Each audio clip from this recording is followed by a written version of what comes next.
Quem vê a igreja deslumbrante e bela não imagina o sacrifício de seus fundadores para construí-la. Tudo começou no ano de 1913, quando o padre Aristóteles Aristodemo Benatti pensou na substituição da antiga capela por um templo maior, já que a população local na época aumentava consideravelmente. E não foi uma tarefa simples. O historiador Sebastião Roberto de Campos conta que todos se uniram para alcançar o objetivo.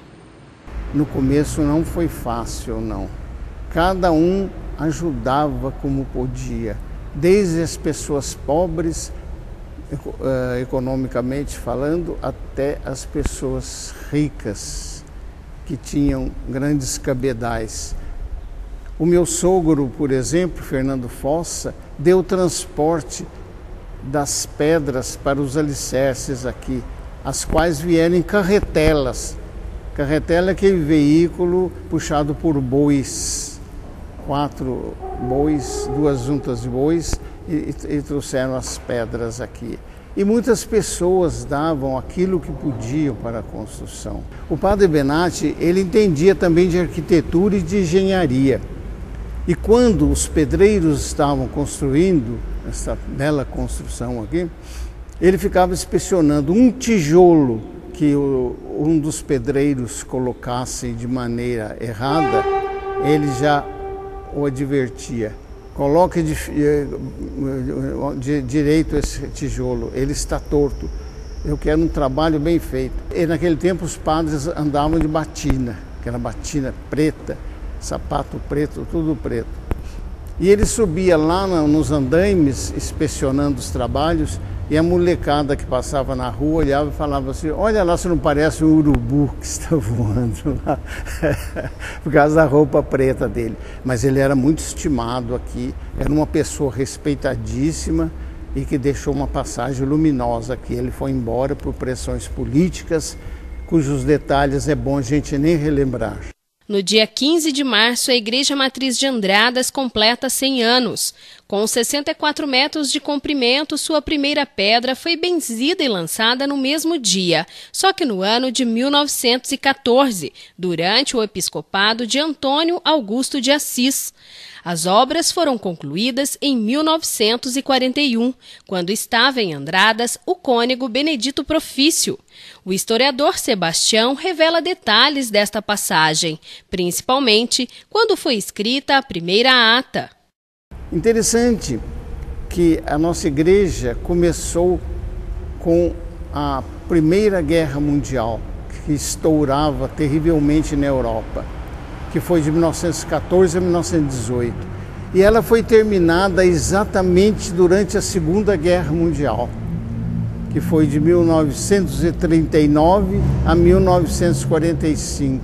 E a ata foi lavrada, então, em 15 de março, como eu mencionei, por uma pessoa de Andradas, o escrivão de Andradas, José Lugero de Andrade, que lavrou a ata, a qual se encontra guardada no altar-mor da igreja. É um documento precioso, escrito por uma pessoa também muito devota e sob a supervisão do padre Aristóteles Aristodemo Benatti. Na memória de Sebastião estão as recordações da Semana Santa, que, de acordo com ele, era um período de total recolhimento. Ele guarda este documento que mostra toda a programação da década de 40. E a procissão do Senhor Morto saía daqui ali pelas 8 horas, ao som da música da banda italiana que existia em Andradas.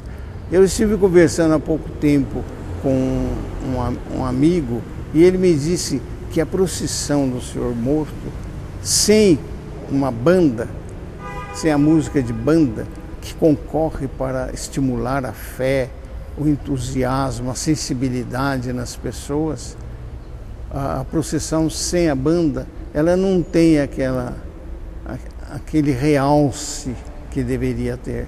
O programa da Semana Santa de antigamente, tem 72 anos. E junto há também um programa das missões que vieram aqui. Eu me lembro que eu era criança, pequeno mesmo, e participava das reuniões, das palestras aqui, palestras próprias para crianças.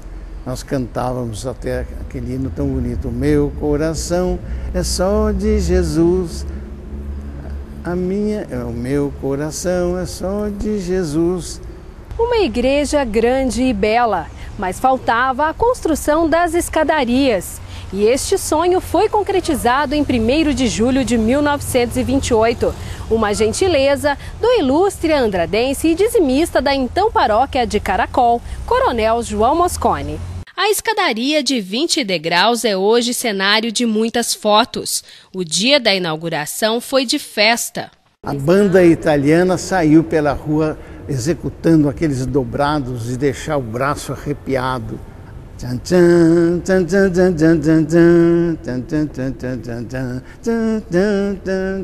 Aqueles dobrados lindos que às vezes os saudosistas rememoram nos programas de rádio. Foi homenageado com placa. Você pode notar que há uma placa dizendo mais ou menos assim: agradecemos ao Coronel João Mosconi pela doação da escadaria deste templo. Dona Catarina, aos 93 anos, ainda se emociona ao entrar na igreja.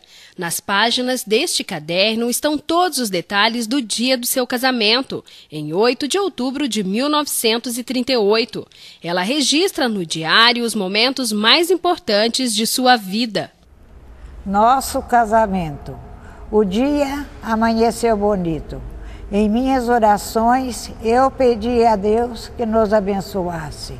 Era um sábado, 8 de outubro de 1938. Nós nos casamos. Era vigário Benedito Profício. Não foi aquele festão, mas sim uma festinha com parentes e amigos.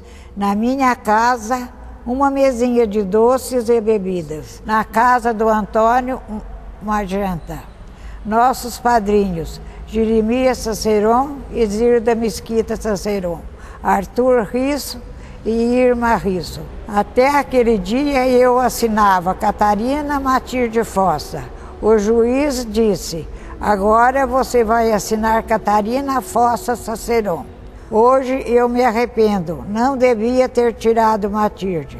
Nosso casamento foi de jardineira. Dona Catarina lembra da igreja naquela época e conta que de lá para cá muita coisa mudou. A pintura era outra, né?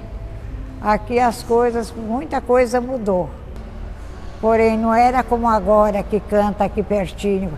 Ficava lá no alto, no fundo, lá no alto, a gente falava o coro. Era onde que ficava o piano, a pianista, né? As cantoras. No fundo da igreja. Tinha o João de Deus, era sacristão. E tinha o Chico Roseta, era um pobre coitado, que batia o sino, soltava foguetes quando tinha festa, ajudava na igreja. Naquela época, a missa era em latim, o padre dava as costas, né, para os fiéis. A Igreja Matriz é uma das maiores e mais belas da Arquidiocese de Pouso Alegre. Encanta pelo clima de serenidade, pelo convite às orações, revela segredos, desperta sentimentos. Quando você se sentir nervosa, entre nessa igreja aqui uma hora como essa, em que há uma paz inigualável. Você se senta ali, faz a sua oração. É uma coisa maravilhosa. Você sai bem daqui. Há uma espécie de catarse, quer dizer, uma limpeza na mente, quando você entra aqui. Como é, né? Por que a senhora acha que é importante? Reúne, onde a gente faz as orações, né? E eu acho, o que seria de Andradas sem a nossa igreja? Tão bonita como é.